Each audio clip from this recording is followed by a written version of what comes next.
The rain never stopped in Seattle. But that night, it felt like it was trying to drown her. Emily Harper stood in the middle of her cramped Capitol Hill studio, the kind of place that smelled like wet cedar and cheap acrylics, her hands locked up like rusted hinges.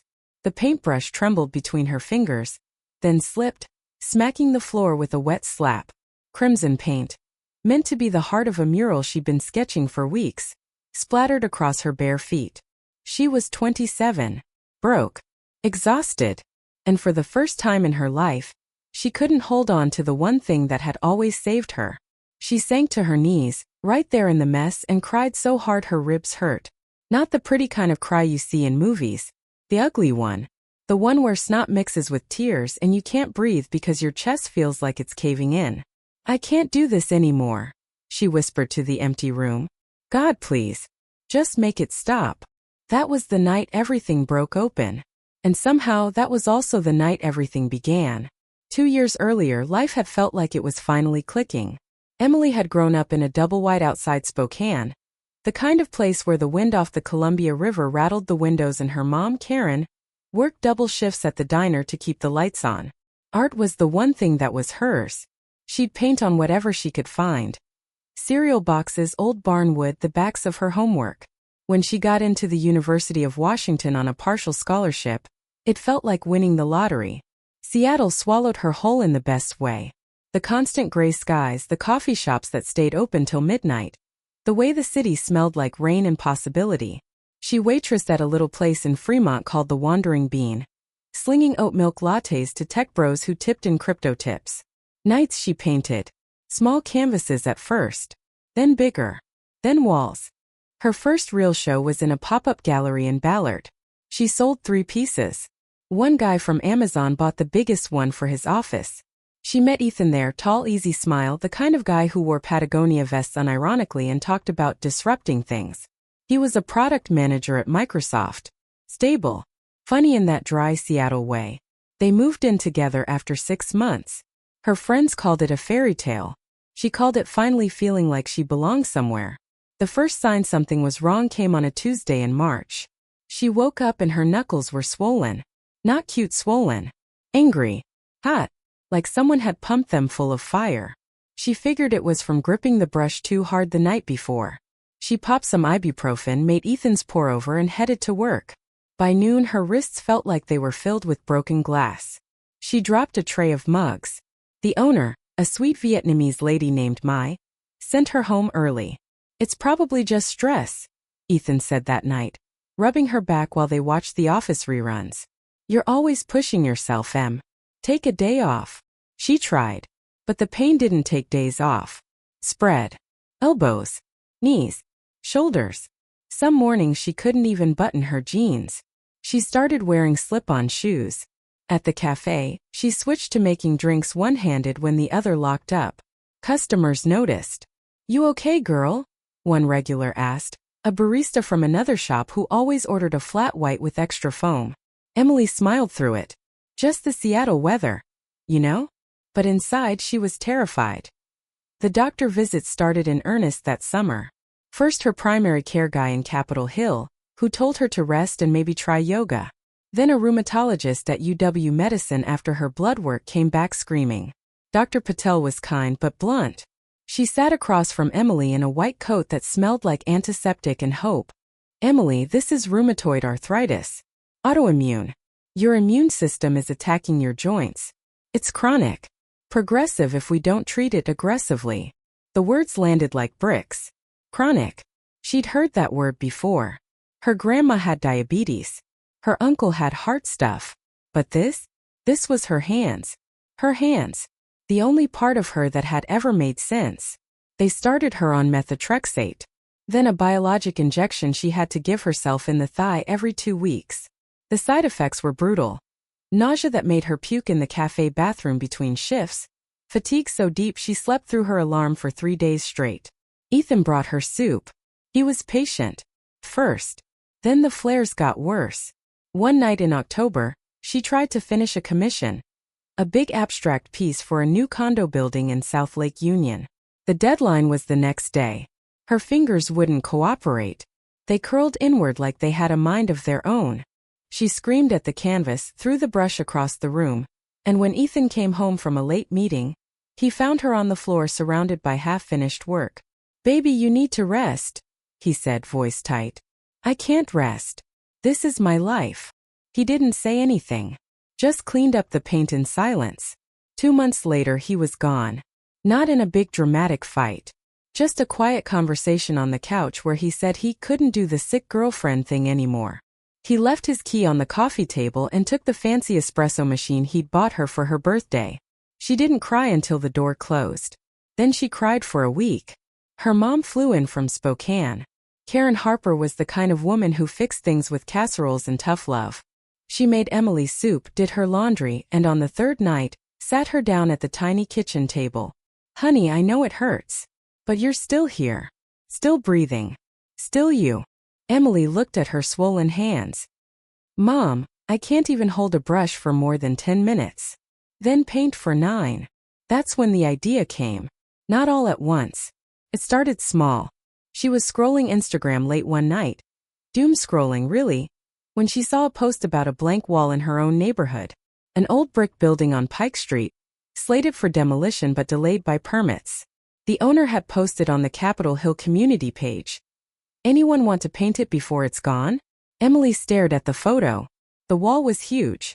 Ugly. Perfect. She couldn't sleep. The next morning, she texted the owner. "I'm an artist. I'd love to do something." His reply, cool. "No budget but go for it.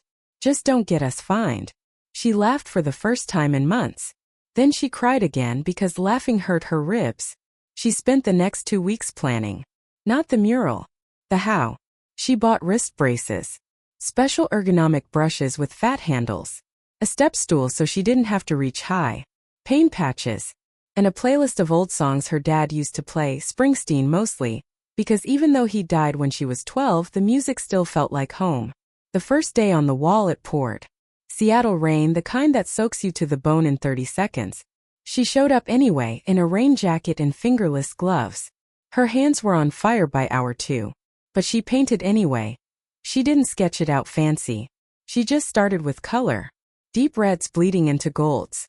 A figure in the middle, not a person exactly but a shape. Bent over, broken but reaching upward. Cracks running through it like shattered porcelain. And from those cracks, flowers. Not pretty ones. Wild ones. The kind that grow in sidewalk cracks after a storm. She titled it in her head. Still blooming. People stopped to watch. A guy on a bike.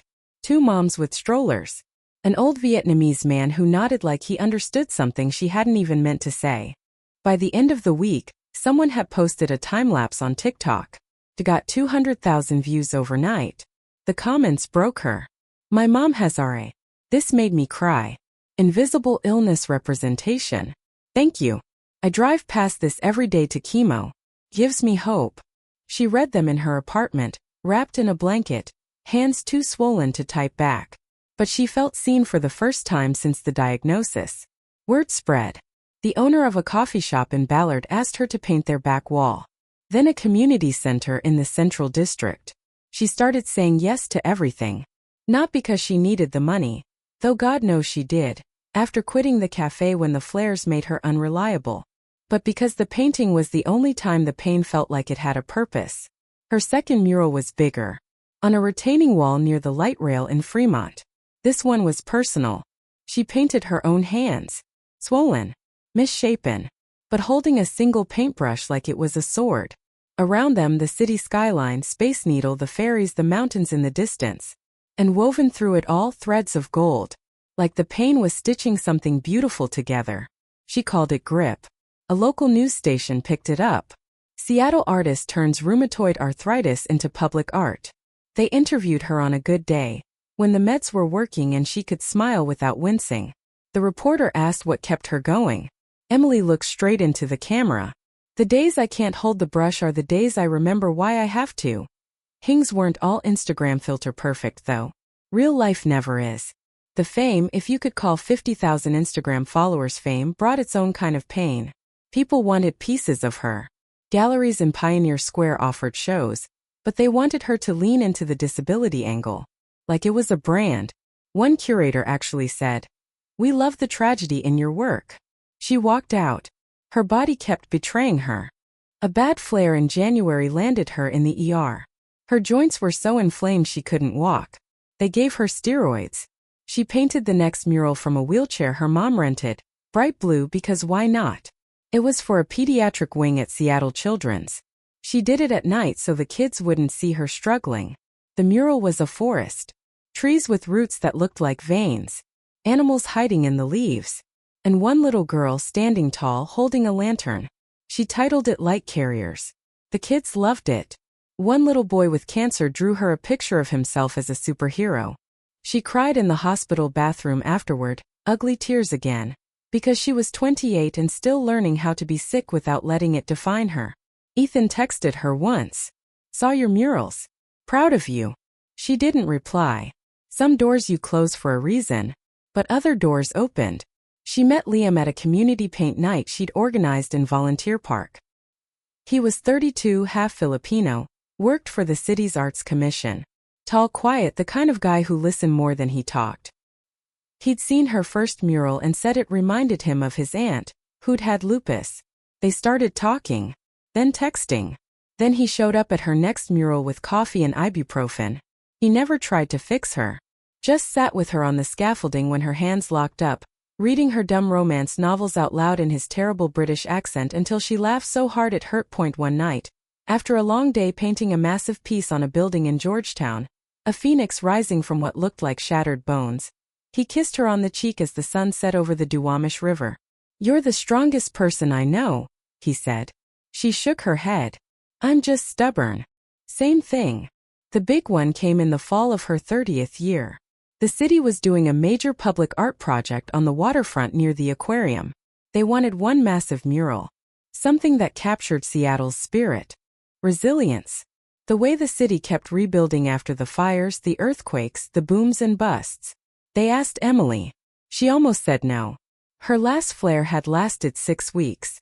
She was on new meds that made her hair fall out in clumps. She looked in the mirror some mornings and didn't recognize herself.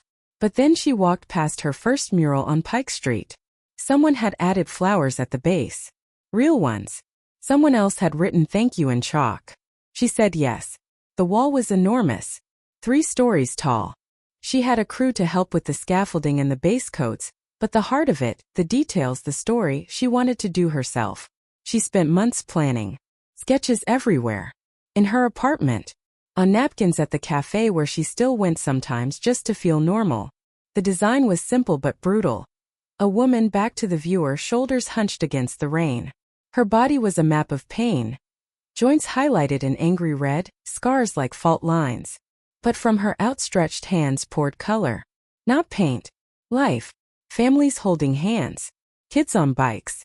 Old couples slow dancing. The Space Needle piercing the clouds. The mountains standing guard. And across the bottom, in letters that looked like they were made of light, we carry what we can't see. She started painting on a Tuesday in October. The weather was perfect, crisp, sunny, the kind of day Seattle pretends it has all the time. By Wednesday, her hands were screaming. By Friday, she could barely close them. Liam stayed with her every night. Brought her soup. Massaged her shoulders.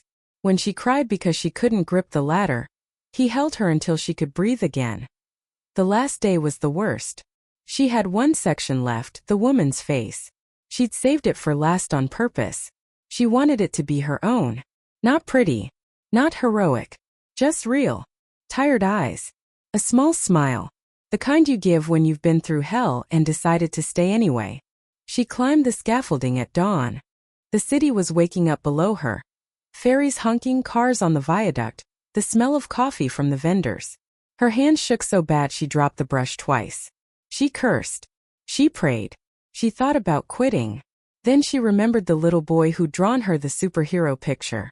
The comments on Instagram from people who said her art made them feel less alone. Her mom's voice. Paint for 9 minutes. So she painted for 9 minutes. Then another 9. Then another. When she finished, the sun was high. The mural glowed. It wasn't perfect. Some lines were shaky. Some colors bled where the rain had hit the wet paint the day before. But it was hers. All of it. She climbed down, legs wobbly, and stood back to look at it. Liam was waiting at the bottom with 2 coffees. He didn't say anything. Just handed her one and put his arm around her. A crowd had gathered. Tourists. Locals. A group of nurses from the hospital across the street. Someone started clapping. Then more. Soon the whole waterfront was cheering. Emily Harper, the girl from the double wide in Spokane who couldn't always hold a brush, stood there in her paint-splattered hoodie and cried. Not because it was over. Because it wasn't. The mural went viral. Of course it did. Seattle took it in like it was one of their own. People came from all over to see it. They left notes. Flowers. One woman drove from Portland with her daughter who had juvenile arthritis. They took a picture in front of the woman's face. The girl was smiling the same small smile.